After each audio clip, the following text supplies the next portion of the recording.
حجي مسوط أولا عدام انتاي كابي يوت جري كابي إيدن جنة موتا مالت هيكونن عدام أجمع استفترة تزي كوينو داي مثلنا مسيركم كابي إيدن جنة سلسلة بارر يو عدام سلام سأنا تيلنا نحناون تمنيسنا لابي إيدن جنة هي أتنا أب حدش كان كم يكونن دول إجزابير كلاتنا نسمع دمتيني غير نازل انتاي دمتي أتدمتي وانجيل أملاخي وانجيل سمع الله هون كان إجزابير دمتي حسن ميرو كابدقة تمرح تجميل كها كابدقة زمت زخونة يكون دمتي زخونة يكون تمرتي زخونة يكون مرحت كابدقة جمر كلها بحلينا ها تمرح حلينا ها أنت عينت ملسي بك أنت تباين حلينا كساسي ثلاث سبات منفس مرح قريفهم بحلينا كبر روح جميلهم انتاي بهالزي نايور كتوزي نايحلنا زمت زسيب حجيون كوي هذا سب بقدام الدخول ناي ثمن مفتصم زدلي هايمانوتي هلو الشيك يكون اباباس يكون باستر كرايست زي تقبلوا انتاي ناي ثمن مفتصم ناي ديابيلوس ناي شيطان مغلط ايزغون كميز بلا هايمانوت تفطر خيل كميز بلا يواه كون خيل بايزو ነገር ግን የዋህነቱ ገርህነቱ ጥዑይነቱ ገለመለ ይኮንት ፖይንቱ እንታይ ዝገልጽ ዘሎ ነምን እዚያ ወርክ ዛረበኩም እና አንተ ሐሳብኩም ከይዲና እንታይ ንሱ ኤደን ገነት ማለት ናይ እግዚአብሔር ፕሬዘንስ ወይ ካና እግዚአብሔር ህላውነት ዝርከበሉ ቦታ ማለት እዩ ወይ ካና የደስታ ቦታ ማለት the place of joy ማለት እዩ ናይ ደስታ ቦታ ማለት ካንታይ ማለት እዩ ደስታ ብዝኾነ ቦታ ዘይኮነ ዝርከብ ግን እቲ ቦታ ደስታ ክህብ ዝኸኣሎ ፐርሰንት ስለዘሎ እዩ ብዙሕ ግዜ ሰባት بحجي خاب جنة سلستبارنا disappointed زخون سبات هالو جن عب جنة ولا نانبركا كريستوس جدي فيك خاب جنة انتوز جنة نعخاسي أولي زخو اللهم سا جنة حجوس كهلو زخاله ويكا جنة كبلو زخاله كريستوس يسوسي قال أم سبات كا سمايكم كيد كلنا بقى حجوساتكم كوينا سماينا فقن لو سماي معزيز غير زبل سبات كالو صبوا يكم من فقنا حجرنا بسماي سلزخونه أنا قلت كنا أقرأكم سماي زبال عد ولا سلزخدنا وقول أيقونن حجوسنا دستانا سلامنا زلوا أبت سماي زلوا كبرني يسيخون يسوع سلزلوا كبرنا قوي تاخون سماي زبلوا كأباه خبر زجبروا سماي مخانو زي كونس انتهي سلزخوني من سلزلوا يسوع سلزلوا سلزي نجارات مسكونات زرخوا نجارات هيكون حتى خا إحنا محدش كده بزي قد سب كم يكونات هتعلنا قدام ولا تري وخلهم كو تستمع نجارات نيرو كو يبلع نيرو يست نيرو كل نجارات ملو نيرو مش نجار بزي كريستوس جن ملو نجار يكون دهرا ولا تري وخلهم كو خبيرن جن السجوجو بحال كلكو خبيرن جن السجوجو اللي مخنياتكو كم انت يسجوجو كم تحمل صبون تفلت قوم تايكبل يجي زرقيو كيبلع مش تحسب كيبلع عمون نزل عالم حتياتنيا خوينو خينبر نزل عالم موت خوينو خينبر እግዚአብሔር ራሄ ስለዝሃበው ፍቅር አምላኽ ስለዝተገልጸ እግዚአብሔር ንዑኡ ዘሎ ፍቅር ኸሪኤና ስለዝደለ ካብ ኤደን ገነት አይገበሮ አውጾኦ ይብለና ሰጎጎ ይብለና ኤደን ገነት ከአ በኪሩቤል በሰይፍ ዝሓዘ ኪሩቤል እንታይ ገይሩ አይብል ትሕሎ ነራ ይብለና መጽሐፍ ቅዱስ ማለት እዩ ሕጂ ምስ ወጾላ አዳም እንታይ ካብ ይወጽ جري كاب إيدن جنة موسى مالت هيكونن ما أدم أجمع استفترة تزي كوينو انتهي مثلنا مسيركم كاب إيدن جنة سلسلة بارر يو أدم سلام سأنا تيلنا نحناون تمنيسنا لابي إيدن جنة هي أتنا دينا الدسابة إنا زلنا هلو إيدن جنة كندلي إنا مالتي جنة كندلي إنا مات جنة بوزح من قد هدولي واي جمهورية بسوات قال بحدار يبزدولي وا جنة أوكي قدي في اللغة هلو تقولون صحفات علو كبرني يزوز يقول حضرنا جنة من قد مخانو قال ملوت صحفات حسابات هيكونن قصي يكونن جنة مسيل كان حضر تأتيها برازل جنة المعلم نفسي يغيرك هاي حضر بتخكل إني هيوت كهلو زجبر خرستوس كهلو خلو تراي فرحات أملاك بتخكل كرداء كهلو نايجزابي تسأجه كرداء كهلو نايجزابي محرت كرداء كهلو كاب كله زبالة أخا أب مسكال استسر حنا مسكال عيو كرداء كهلو تراي حضر كجنة زهون مالتي ده زي كوينو بمصحف يكون كان جنة تجبر حدار كوي كا سبات كم زبلوا عدي عركنا نيرو قدم تايز بحال نجار بحال يبل نيرو كان زعا خنان خنزركم كان أن تبحال عدي مع عرض أبان تفسس إسرائيلاوي يعني إخزابير حزبهم زعتوا مالتيو إياس حزبهم زعتوا انت عركنا انت يبلنا نير باستر بتقرينيا سلازارب زلو هاي سمعنا جوهم هاللويا تسمعنون نزار عربي هول جزء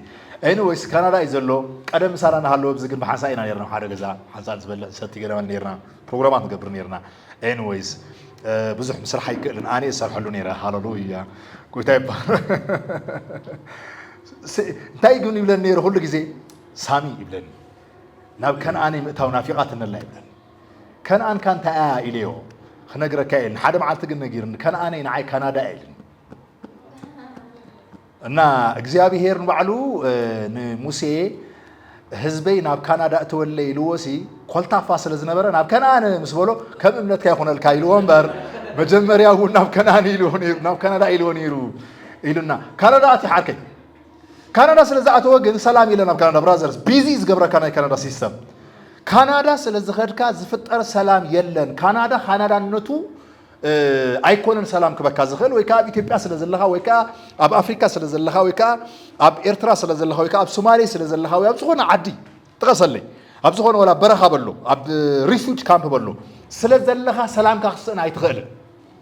أتسأجا من أنت أيو كم زبالكم مسكونة تاتنا زرها بسلز مثلنا ناي بايبلنا جليسنا هالرئة خلنا جن أب إيدن جنة أدامن هوان بسلام بحاجوسن زنابا برولو زنابورو مخنيعتهم من تعيد تتباهينو بس إجزابي الحبر سلز زنابورو ميحال رويا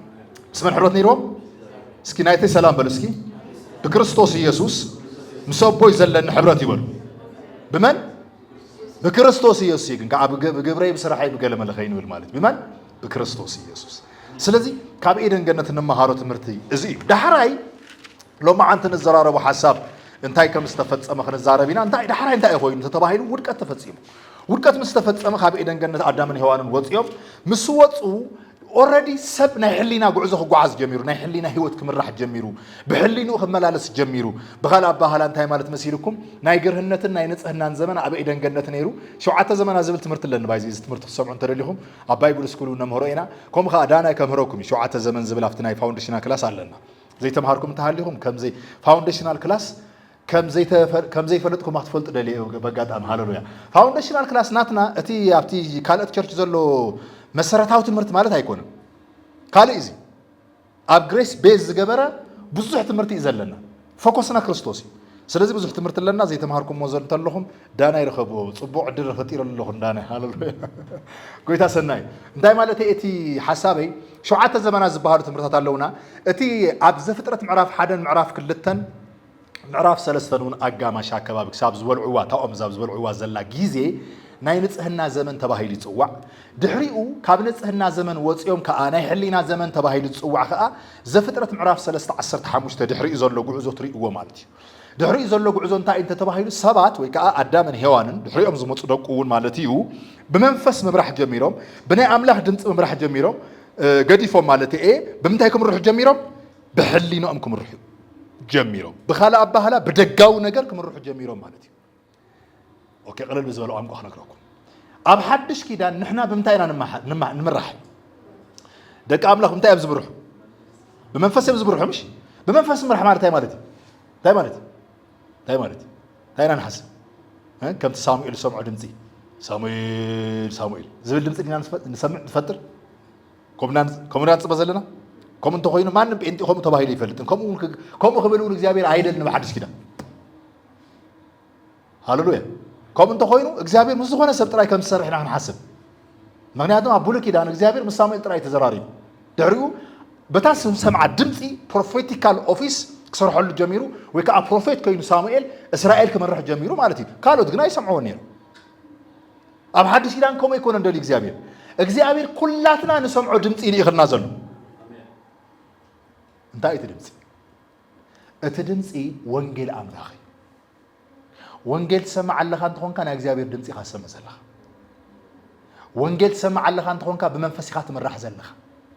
ባዕሉ ብመንፈስ ምምራሕ ክበሃል ከሎ ሰባት እቶ ውጣ ኮፍ በል ተስእ እቶ ካብዛ ካፌ ከይተኣቱ እዩ ዝመስሎም ከምኡ ኢሎም ስለ ዘምሃሩና እዮም ገለገለ ሰባት حلف إلو واشتغل سمعت كسمعك أخلي كنا يتأتى زبل سمعت feeling شرق قبرك أخلي منفس كودس دمت أجناي نقرأك كم زعنا سمعوا اسكا يكم حافظ بكم لو ما عند تشارج نقابر كم تعانت تسمعون زول لهم دمت سمعون تفلتوا فلت سبانو أنا سمعي فلت أنت حق زي نقرأ بزحونا يدلنكم تات هاللويا أنا زدل يوم مخنياتهم كم سمع أنت تلمامي ده بزح عين دمت تحصل زول أمنفس عالم كم عينت بزح دمت هاللو نايا قال أنت دمت له نايا سيد أن دمت له اللهم ساي سلزي من مخانو خمي جرهم فلتون خير زو only سلام زلوا دمتي ناي كريستوس وانجيري هاللويا مخنياتهم وانجير سيد أنك سبها هيكل ስለዚህ እግዚአብሔር ሰይጣን ክሰርሖ ዘይክእል ሰይጣን ክዛረቦ ዘይክእል ሓደ ድምፅ ኣምፂልና ኣለኹም ሳይ ይርደኩም ኣለኹም ህይወት ይቀልላልኩም ኣሎ ዶ ከም ዝብለኩም ከለኹም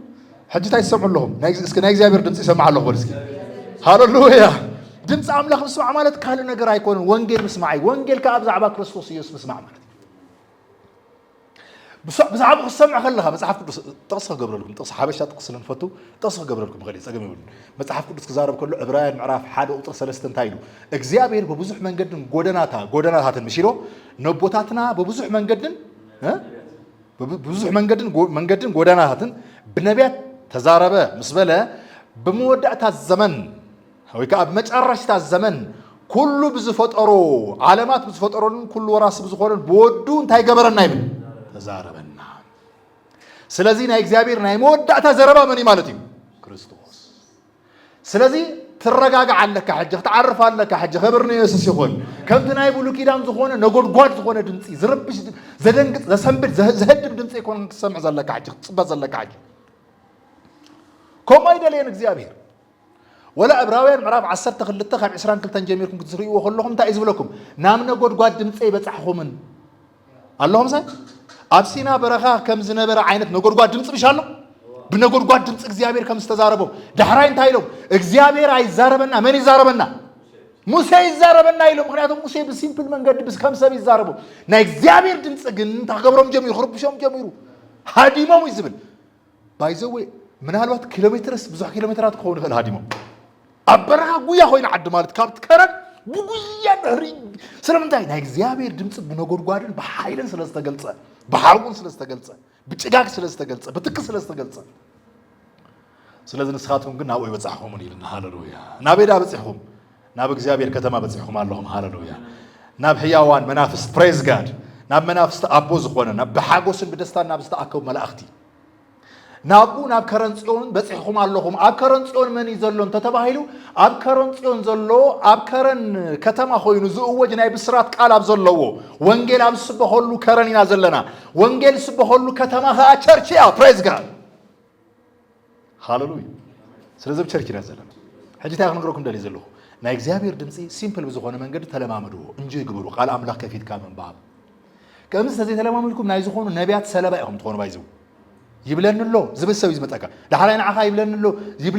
ስለዘይብለካ ንዓኻ ወይ ከዓ ከምቲ ሳቶም ዝብልዎ ዘለዉ ስለዘይትሰምዕ እሞ እግዚአብሔር በዚ ሰብ ይዛረብ ማለት ኢልካ ናብ ዘይኮነ ህይወት ከእትውካ ክእሉ እዮም ናብ ዘይኮነ ልምድ ከእትውካ ክእሉ እዮም ስለዚ ሲምፕሊ ናይ እግዚአብሔር ድምፂ ናይ እግዚአብሔር ቃል ክበሃል ከሎ ከዓ ወንጌል ክበሃል ከሎ ከዓ ብዛዕባ መን እዩ ብዛዕባ ወዱ ብዛዕባ ክርስቶስ እዩ ስለዚ እንታይ ኢኻ ዝትነግረና ዘለኻ ተኢልኩምኒ ኣዳምን ሔዋንን ልክዕ ምስ ወፁ ካብ ኤደን ገነት እንታይ እዮም ኮይኖም ካብ ኤደን ገነት ዝወፁ بحلينهم كمروح جميرهم بمنتهي مروح نيرهم مجمرة لكم بمنفس يمروح نيرهم قالوا رزقوا عنقا سبات بوانجيل كمروح خلوا تايم زخون كل جزء وش أم تايلو نايك زابير جوبنيت مالتي كل جزء نايك زابير هلاونت نايك زابير presence فيلي قبروه نايك زابير حقوس enjoy أمس قبروه هاللويا بيسوس كريستوس من نايك زابير حقوس enjoy قبروه هاللويا praise God بمن يزلوا قل وانجيل وشتي كابوت آخر حلينا غازربش زجأنقك زهوخك زفرحك كابك زيابير كتهدم زقبرك زخونه يخون تنبيت يخون تمرتي يخون سبكات يخون كتسمع خلها فرح زبلك تخوينو چنك زبلك تخوينو بادونت سمعك انت خوينو كاب من هيكونن كابك زيابير جنة هيكونن كاب ايزي كاب دحرود كزمت هيوتي ويكا انا يتمن تمرتي هاللويا عقدت منكم فدهم تنبيت تسمعوا لهم فرح كاب أملاك هيكون تنقط confusion even حد سبات شركة قبره خلوق على أملاك وش تخاز ربش زهوخ زج أنه أنت خوينه كاب أملاك هيكون simple كأ تباز هو نسب كأ simple نيك زابير فقري نيك زابير حقوس دستا بقى زابير صرح له صراح قال أملاك ناتقص صير normal شركة قبره خلوقها وش تخاز خونا زفسس نجرال تمال ديسكاس نقبر نيرنا مسحوات عب قطيرة يوم بزعبا زنايم حارنيا ميديا خنجمر تباهيلنا نزرار بالنا عندنا جنا مسترخبنا جنا زربانا نبعلو جنا عزيزنا تعركي أنا عزيز نيرة جنا زربانا قطع زربانا متى كاب كريستوس جميرو بكريستوس جميرنا بكريستوس ودينا برازر زقرم جزء حلينا تباهيلنا تلاقينا ساسي حاونا أول مزيو نسون بك كم عاتينا مالك دحري تعذيبه بزح نجار انتي تعذيبه مسيركم ما أكلوا كريستوس زخونة يكون ديسكشن أب كريستوس سنتر زجبرة ديسكشن كل جزء ديسكشن زجبرة تجمعكم وشتكم كله أمانكم نحاول نتفقري كبرنا قوي تايهون مهرات الرأي هاللويا يقرأ مبال كبرنا قوي تايهون نحاول كاترور تدرون قصة اللي هتقول مالتي كابوس عند خوين خزرق بش زهوخ زج أكل ها بتلاقي كأب زنا عدري أبي تيب أزلوا تمرت خالو بحتاو زجبر تمرتي بحتاو زي ما بلع زي مستاي زي ما مرعب ها شو لك مسب زي من الرخاب أي الرخاب جزع عطوا قلنا ملوز مسوات الله ويزم جزع عطوا يمزوع له سوات الله جزع عطوا يكون المس كريستوس يوسف من الرخاب زي سيمبل كوين ما تقول كانوا نسخة أنت أيوه أجايو هاللويا قوي تاي بارا نبر جزع عطوا خوي الكاز دقة زبر رخاز زي تعطي تركون يقول اللهم زي بزح السوات جزع عطوا يوم جنبركوا يوم زي تعطون بيقولوا وتم تنبركهم الله بلبوا ما يتنبركهم قال سبك قال له نورمال ما كانت الناس تينا إخزيابير فقر بلبو فزيزو كنبع خيلي ها شراب قال ما دخل بالخيل قلت تنقوا خايت ربي شو بزو حاله لويا اوكي ايش تاي مالتي التنت بنتاي ابزو كل ነገር سنتر ኮይኑ አብዮትና ምስ እግዚአብሔር እዝኑ ብሎ ዘለና ውጽኢት ከምጸልና ዘኻለ ምን እንተልና ክርስቶስ ካላይኩ ክርስቶስ ናይ ክርስትና ሴንተር ክርስቶስ ናይ ሓድሽ ኪዳን ሴንተር ስለዚህ ኣብዚ ዘለው ሰባት ምስ ወጹ ካብ ኤደን ገነት ታይም ኮይኖም ካብ ደገ ክምርሑ ጀሚሮም ካብ ደገ ክትምራሕ ተጀሚርካ ከዓ ካብ ደገ ዝመጽእ ዝኾነ ይኹን ድምጺ ዝኾነ ይኹን ትምህርቲ ዝኾነ ይኹን ምርኢት ካብ ደገ ክጅመር ከሎ ከዓ ብሕሊና ከዓ ክትምራሕ ሕሊና ከዓ እንታይ ዓይነት መልሲ በካ እንተ ተባሂሉ ሕሊና ከሳሲ ስለዚህ ሰባት ብመንፈስ ምራሕ ገዲፎም ብሕሊናኦም ክምርሑ ጀሚሮም ማለት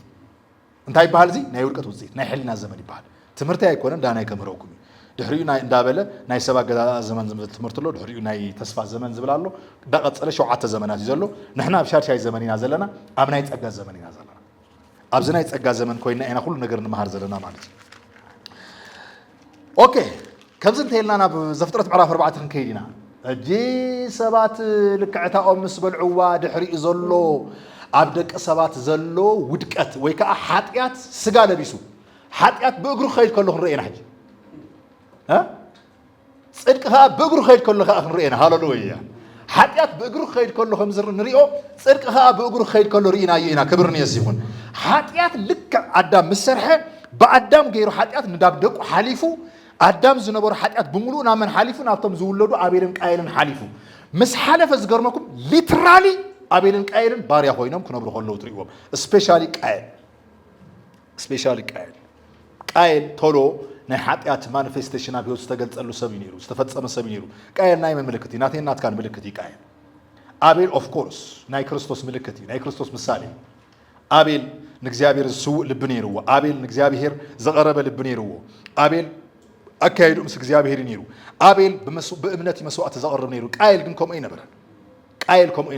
ዳህራይው ናይ ቃየል ዘርኢ ቀጥታ ቀጻል ዘሎ ናብ ጥፋት ይኸይዱ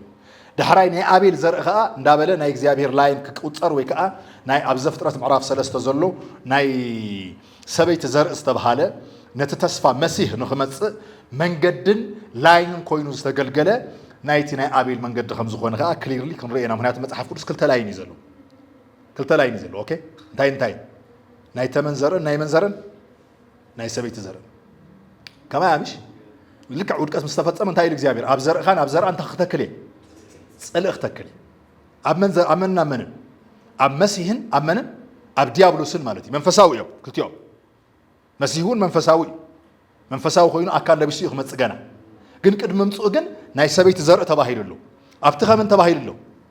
ተመን ተባሂልሉ ተመን ሕጂ መንፈሲ ሰይጣን ብተመን ኮይኑ ክግለጽ ከም ዝጀመረ ዳሕራይ ከዓ ናብ ሰብ ኣቲ ከዓ ብሰባት ክግለጽ ጀሚሩ ስለዚህ ሰባት ካብ ክልቲ ወጣ ኾነ ይኩልን ወይ ናይ ሰይጣን ፕሮግራም መፈጸምቲዮም ወይ ከዓ ናይቲ መሲህ ፕሮግራም መፈጸምቲዮም ዘሴም ሕጂውን ከምኡ ሓደ ሰብ በአዳም እንተኾይኑ ናይ ተመን መፈጸሚ ዝደለ ሃይማኖት ያህልዎ ሼክ ይሁን ጳጳስ ይሁን ፓስተር ይሁን ክራይስት ዘይተቀበሉ እንታይ ናይ ተመን መፈጸሚ ናይ ዲያብሎስ ናይ ሰይጣን መግለጫ ይዝኸውን ከመይ ዝበለ ሃይማኖት ክፈጥር ኸሊ ከመይ ዝበለ የዋህ ኾውን ኸሊ ባይዘውን ነገር ግን የዋህነቱ ገርህነቱ ጥዑይነቱ ገለመለ ይኮነንት ፖይንቱ እንታይ ዝገልጽ ዘሎ ንምንታይ ዓላማ ይዝነብር ዘሎ አላሁም ሰ ምክንያቱም ካባና ዝሓሹ በጣም ጨዋ ሰባት ዝገራርም ሃይማኖተኛ ሐሳባት ስለዘለው ማለት ብጨዋነት ተመዚና ባይዘው ንሕና ኣብ ቅድሚኦም ፌልና ንገብር ኣነ ሕጂ ናይ ብሓቅ እስከ ጨዋ ደመስል ኣነ ፊሊ ሃለሎ ናይ ብሓቂ ክስሩ ኣነ ሕጂ ጨዋ ይኮንኩን ጨዋ ይመስል ሰባት እንደም ካብ ደገሪኦም ዝኾነ እንታይ እዩ ዝመስለው ሓይለኛ ሰብ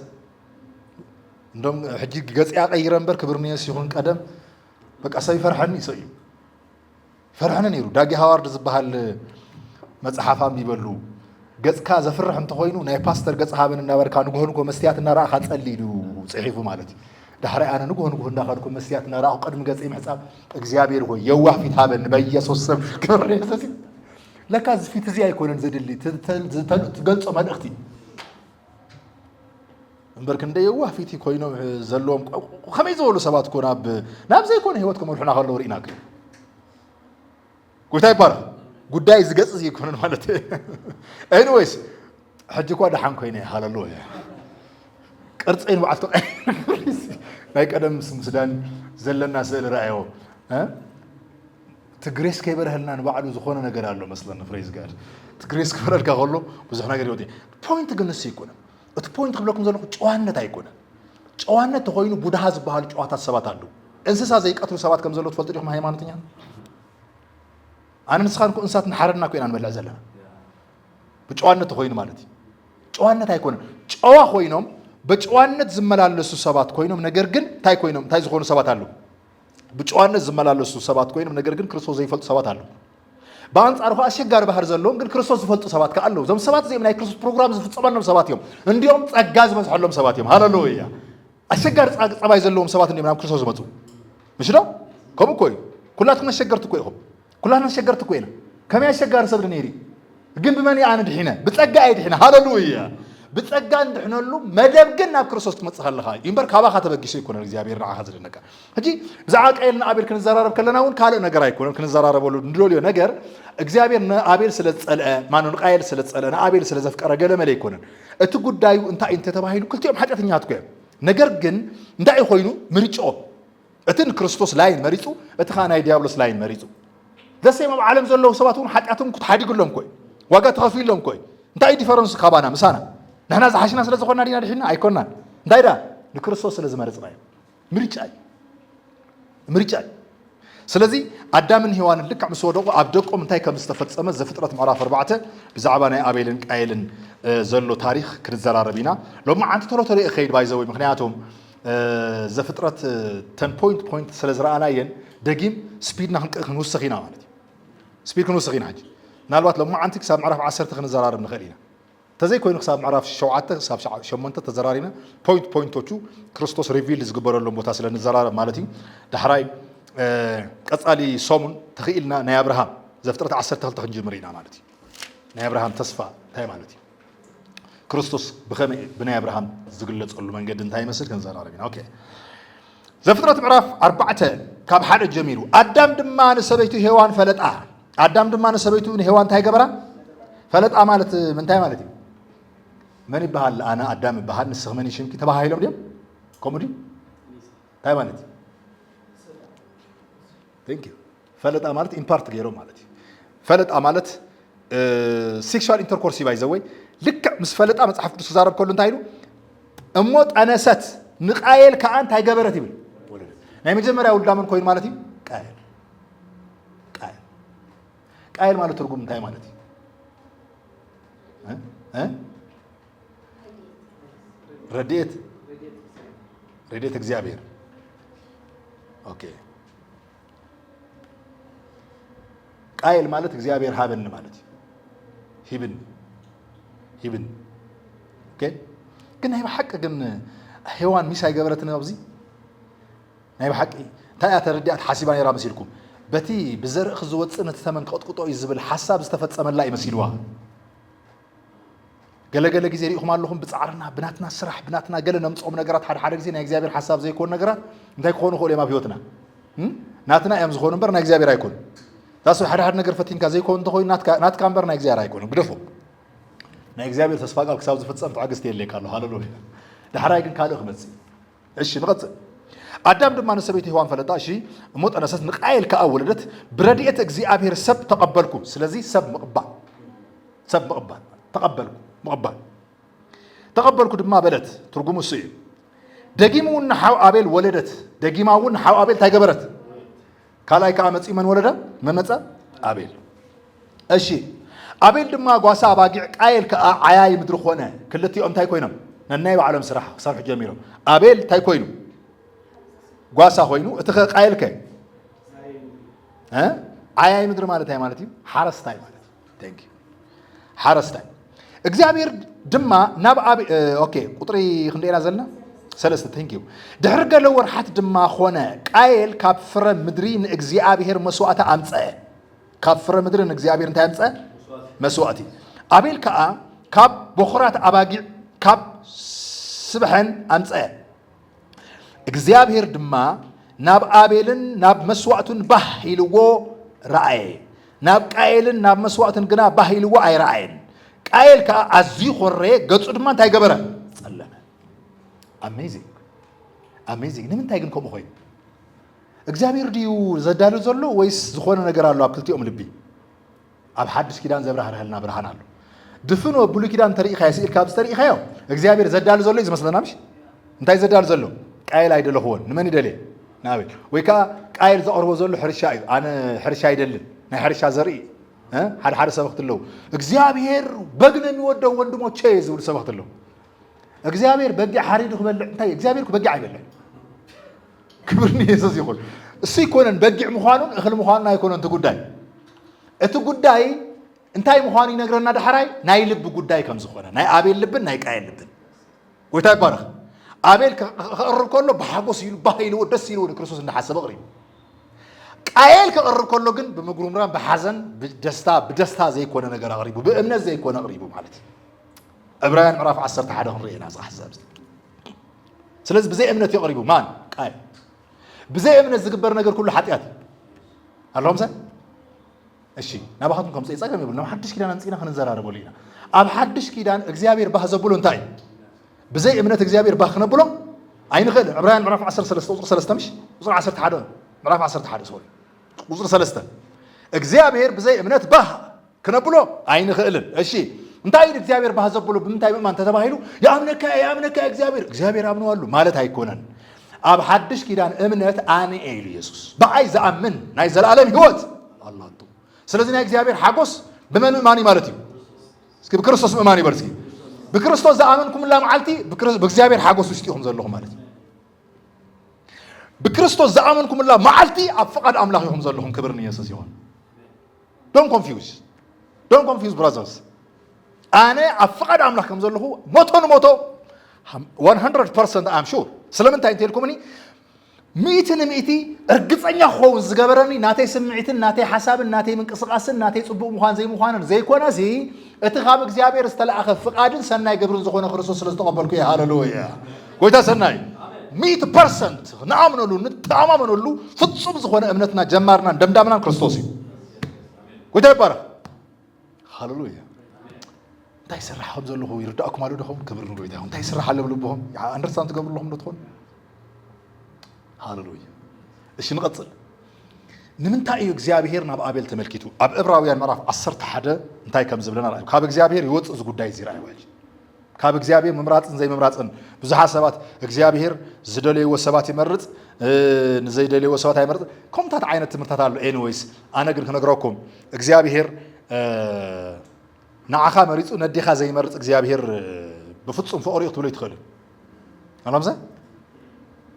ካብ ዝተበጊሶም ሰባት ከም ዝትፈልጡ ዲኹም እግዚአብሔር መን ከም ዝድሕን መን ከም ዘይድሕን መርፅ እዩ ይብሉኻ ካብዚ ጀሚሮም ማለት ዳሕራይ እንታይ ይብሉኻ ክልተ መንታ ቆልዑ ተወሊደን ነቲ ሓንቲ እግዚአብሔር ሓሪዋ ነቲ ሓንቲ ኣይሓርያን ስለዚ ክልተ መንታ ብሓንሳ ወፅየን ክነብራ ከለዋ ቀፃሊ ግን ተፈላለየ እቲኣ ትጠፍእ እቲኣ ዘይትጠፍእ ትኸውን ከምኡ ድዩ ከምኡ እንተኮይኑ እግዚአብሔር ፍቕሪ እዩ ንኩሉ ዓለም ይፍቅር እዩ ንዓለም ዘድሓነ እግዚአብሔር ክትብል ትኽእል ኣይትኽእልን እዚ ናይ ካልቪኒዝም ትምህርቲ ይበሃል እዚ ካልቪን ከምኡ እዩ ዝኣምን ፕሪዴስቲኔሽን ዝብል ትምህርቲ ኣለዎ ፕሪዴስቲኔሽን ማለት ሰባት መን ከም ዝድሕን ኣቐዲሙ እግዚአብሔር መን ከም ዝድሕን መን ከም ዝጠፍእ ንጥፍኣ ዝተወሰኑ ኣለዉ ንምድሓን ዝተወሰኑ ኣለዉ እግዚአብሔር ስለዚ ክሰበኽ ከለኻ من كم زدحن من كم زيدحنا قديم እግዚአብሔር ወሲኒዩ ስለዚህ ሓደ ስለዚህ ተቀቢልካ እግዚአብሔር ስለዚህ ሓረ ይብሉها እዚ ሕጂ ከፍ ሓደገኛ ትምህርቲ እግዚአብሔር መጽሐፍ ቅዱስ ክዛረብ ከሎ ናይ ዓለም ኃጢአት ዘርሕቕ ናይ እግዚአብሔር ገንሸል ተባሂሉ ዝተላእኸ መን ክርስቶስ ይምሽ ስለዚህ ክርስቶስ ናይ ዓለም ኩሉ ኃጢአት ይድሕኑ ወይስ ናይ ዝተወሰኑ ሰባት ኃጢአት ይድሕኑ ናይ ዓለም ስለዚህ ዓለም ስለዚህ ተቀበሉት እምበር ዓለም ስለዚህ ይድሓነት አይኮነትና እግዚአብሔር ዘይመጸት ምርጫ አለውም ሰባት ነፃ ምርጫ አለውም ሰባት ንቀጽል እስከ ናብዚ ሐሳብ ንመለስ ስለዚህ አቤልን ቃየልን ኣብ ልቦም እንታይ ተፈጢሩ ነይሩ ኣብ ዕብራውያን ጸሓፊ ክነግረና ከሎ እንታይ ይብለና ከምዚ ይብለና ዕብራውያን ምዕራፍ 11 ቁጥር 4 ኩላትና ንራእይ መጽሓፍ ቅዱስና ምዕራፍ 11 ቁጥር 4 አቤል ካብ መስዋዕት ቃየል ዝበልጽ መስዋዕትና አምላኽ በእምነት ብምንታይ ብዙሕ ሰብ ዝሰግራ እዚኣ ብምንታይ ኣብቲ ግን በእምነት ዝብል ኣሎ ዲብ ዘፍጥረት የለን ኣብ ዘፍጥረት መስዋዕት ኣቕሪቦም ጥራይ ዝብል እግዚአብሔር ከ ናይ አቤል መስዋዕት ተራእዩ ይርኢ ይብለና ኣብዚ ኸብራህራና ከሎ እቲ ናይ ፀላኢ ሓሳብ ክንሪኢ ኢና ምዕራፍ 6 ብጣዕሚ ዝገርም ነገር እዮም ትሪኡ ሕጂ ኸ ምዕራፍ 6 ኮነ ድማ ሰብ ኣብ ልዕሊ ገጽ ምድሪ ክበዝሑ ምስ ጀመሩ ኣዋልድ ከዓ ምስ ተወልደሎም እቶም ደቂ ኣምላኽ ድማ ነተን ኣዋልድ ሰብ መልክዕኛሃት ከም ዝኾና ምስ ረኣዩ ኣባታተን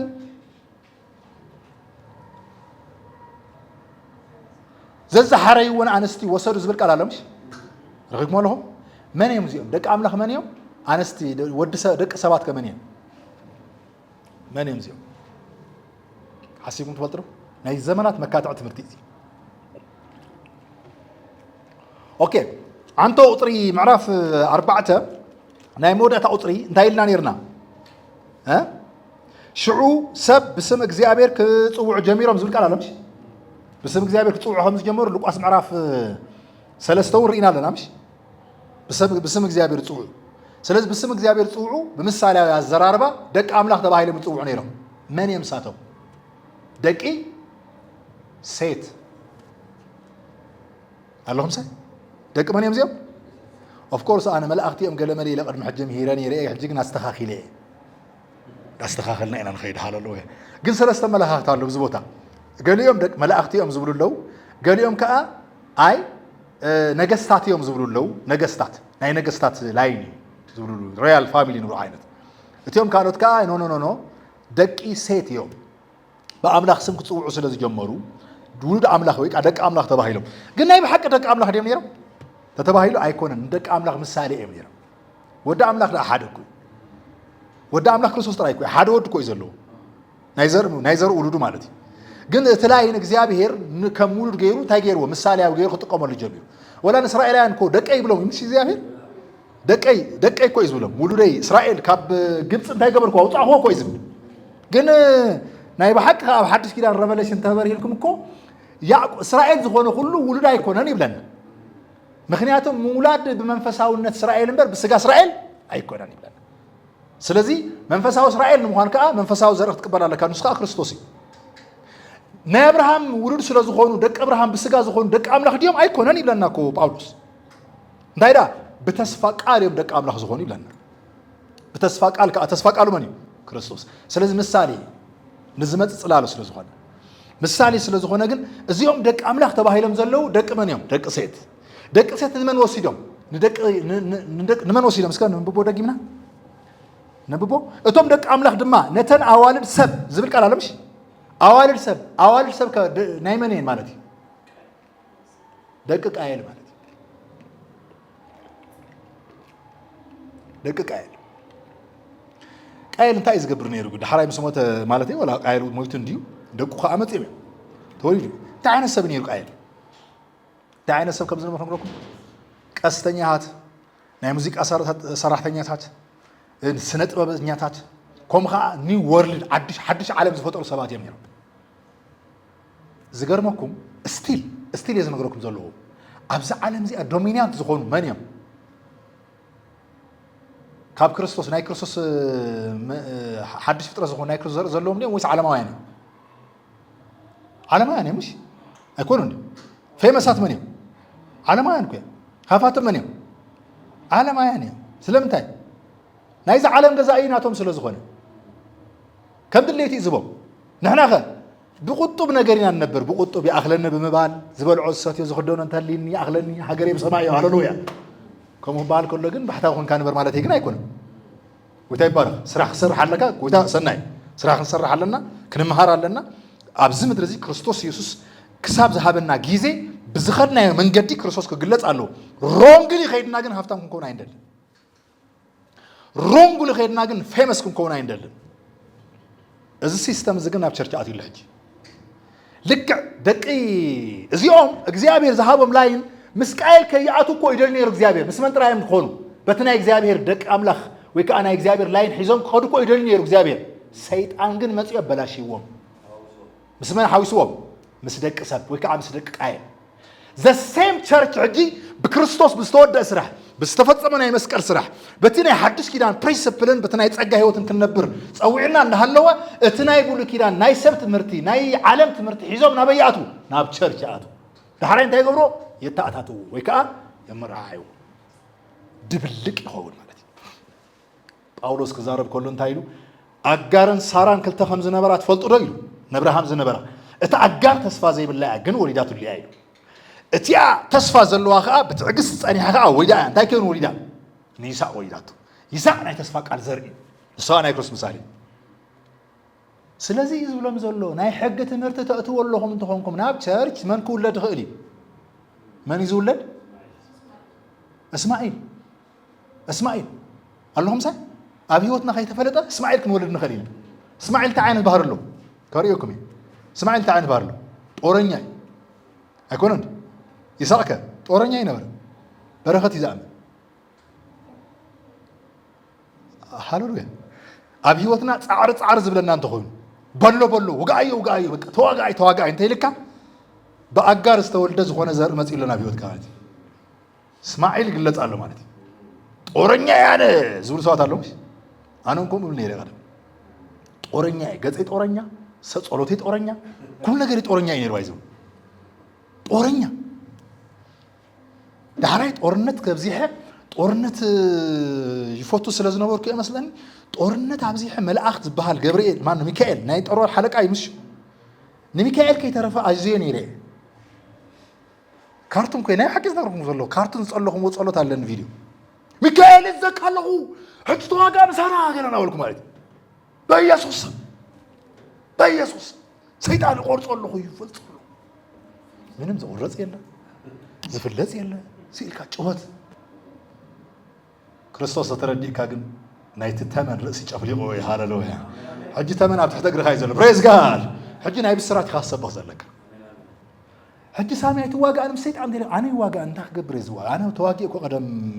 ሰልኪን ዝገደፍኮ እንደገና ይመለሰና ውግእ ኣብቅዕ እዩ ሃሌሉያ ዲያብሎስ ዘኦንሊ ዘላቶ መማረፂ እንታይ ንዓኻ ሓሶት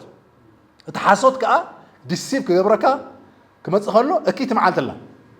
እምበር መዓልታዊ ሕጂ ኣነ ሰይጣን ከም ዝኸበበኒ ይፈልጥ ኣይሓስብ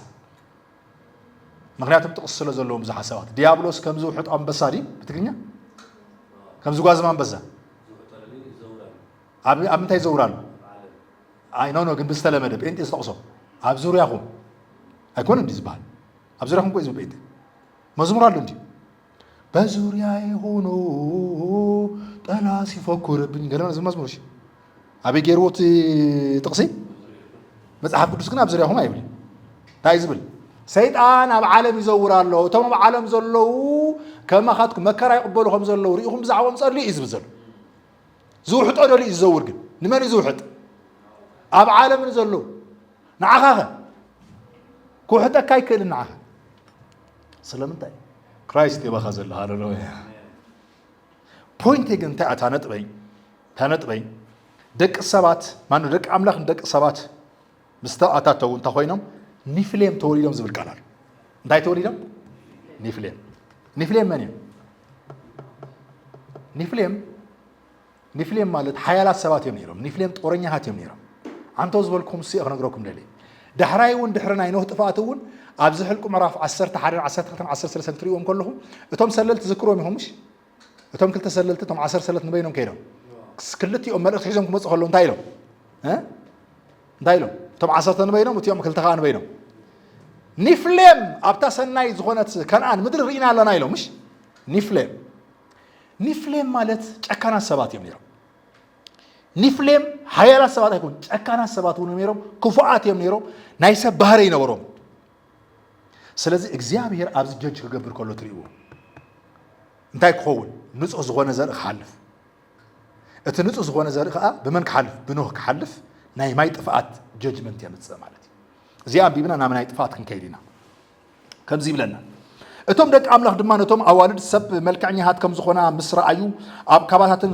ሓረይውን አንስቲ ወሰዱ እግዚአብሔር ከዓ ንሱ ስጋ ድማ እዩ እሞ መንፈሰይ ንሐዋሩ ምሰብ አይሐድርን ስለዚህ ዘበንን 120 ዓመት ይኹን በለ ስለምንታይ 120 ገይሮ ካብ 900 ክንደይ ገለን ንምንታይ 120 ገይሮ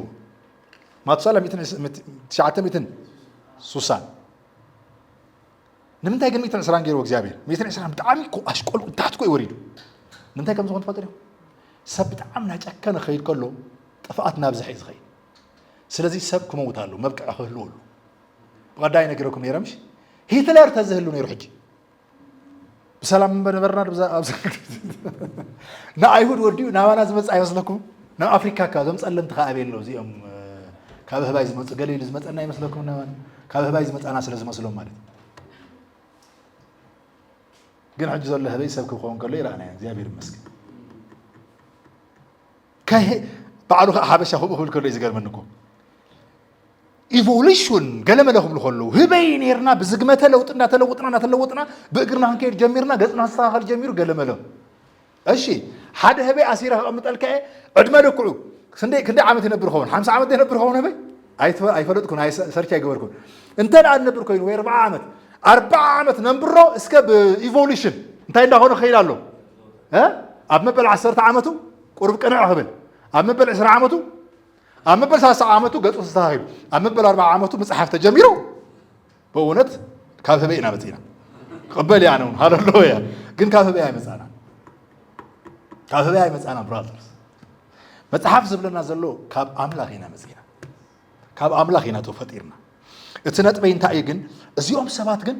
ሃይ ክፉአት የሚሮም ስለዚህ بخفاءاتهم مكنيات مدري بتعامي بلشت سلاز بزحة እግዚአብሔር تناي مجمرة ججمنتا إجيرو ناي 70 محصيرو كنديلو 120 صوت رايز يكونه قال خنتايلو 120 مهانت رايز يكونه زخونه زرعي زخونه جنريشن كطفيل اتزر زطف جنريشن اي ناي زرعي اتي سيطان زطقمولو زنبره ناي قايل زرعي ناي زي بز زر زمصغن سبيشال نوح ግን استحاري خوين ካብ نوح ግን እግዚአብሔር መሪጾ እግዚአብሔር ወሲዱ እቲኦም ምስቃኤል ዘር استحواوሱ ግን በዓሎም ሳተሙ ናብ ጀጅመንት ካአትዮም በጣም ይገርምኩ ወላ ደቀ ሰይት ተነበሩ ስለምንታይ ዝመረጾ ምርጫይ ልክ አሁን እስራኤል ራይወን እስራኤል ናይ ተስፋ ቃል በረከት ዝተዋሃበ ሰባት ነይሩ ክብርና ሃቶም አቦታትና ካብአቶም ይምሽ ተስፋ ቃል ካብአቶም ኪዳንና ሃቶም ይምሽ ዳህራይከ ናይ ክርስቶስ ዘር ምስ መጸግና ይተቀበሉ ናብ ወገኑ መጸ መገዛ ወገኑ እንታይ ገበሩ አይተቀበሉ ስለዚህ ናብ ጀጅመንት ከይደም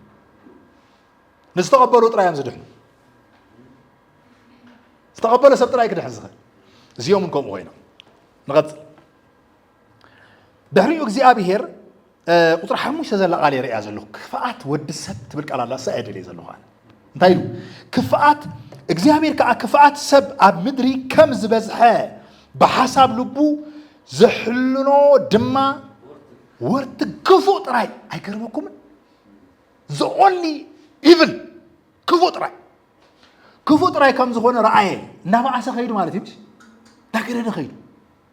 ልክ ዕድና በመንፈሳዊ ህይወትና ወሰኽና ያን ኸይድ ምሽ መንፈሳዊ ፍረንዳ ፍረና ኮይና ኸይድ ብዛዕባ ኸውጥር መንፈሳዊ ነገር ታይና ኾን መንፈሳዊ ፍረኻ እንዳተጋሃድና ተገለጸ ይዝመጽእ ኣብዚ ኸ እቲ እኪ ዘበለ ነገር ብጣዕሚ እንታይ እንዳኾነ መጽ ብውድቀት ምክንያት ስለ ዝጀመረ እንዳኸፈ ኸይዱ ስለዚህ እንታይሉ ከምዚ ብለና እግዚአብሔር ዝተዛረበ ሐሳብ ረአይዎ እግዚአብሔር ከአ ንሰብ ካብ ምድሪ بمقبارو تتعسى مالت تاي مرت بسيلكم حزنة مالت قهاي نزي يكون سفت إيري قهيو زيابير أجينا حدا سبات كم يجيري قهي زياب ملكوت ندي بلوها ملكوت كوينو يسوس كو بخي كوي إسرائيل نيرساليم بخي لا كوي اللهم صل فيلين قال له كو زيابير سمعت قال له كو زيابير قهي زيابير حسابي نبرنزي بلانوي نبرنزي بايزوي بلان هم سبات كبملكو عم بمسلون عم بدري خجوزي نيرونا إجزابير بلان جن سبات مرج أجيرهم ناقود كتكيلو سلزق وهاي إشي بلو ما وهاي لنا إجزابير كأن نسب سلزق قبر قوة عيسى يمه زفت أركو سب كاب سب كسع انسسا كسع لممتا كسع عواف سماي دما كاب زبان بدري كدم سسو يبلا نهجنا أكرم إجزابير انتهي رخبز بالكلام مقوس بلو زلوا بايزوي ناي غريك ناي هيبرو قال غريسيز بلح تصقار خبي نحنا تصقار خبينا هاللويا بتصقاينا دحنا ذا صاي بقبر خاي تصدقن زبلكم نو فليز بلا سب سلازنا برا يكون نو هكايدو مس እግዚአብሔር ይሩ እግዚአብሔር ዝደል ሰብ ነው ይሩ እግዚአብሔር ዝፈልጥ ዝደል ሰብ ስለዝና በራ ግምር ኃጢአተኛ ይነበራል ማለት አይቆን ኃጢአት ነው ይሩ ወይ ነገር ግን ጸጋ በዚህ ይሉ ጸጋ በዚህ ይሉ እግዚአብሔር ይመስገን በጸጋይና ደህና ሃሌሉያ ታናይ ጥፋት ማይር ኢና ክንውዳይና እዛናይ ማይ ጥፋት ታአኾይና እስከነቀጽ ብዛዕባ ናይ ማይ ጥፋት ክትሪኡ ከለኹም ሓደ ነገራት ክንዘራረቢና በመጀመሪያ ነገር እንታይ ኢና ንዘራረብ መሲልኩም ሸውዓተ ቁጥር 16 ዘለ ሐሳብ ከምዚ ይብለና ምሽ ኦኬ አቀዲም ዘሎ እንታይ ይዝብለና እግዚአብሔር ንኖህ ምስ ረኸቦ እንታይ ይልና ኖህ ድኻ እንታይ ይልዎ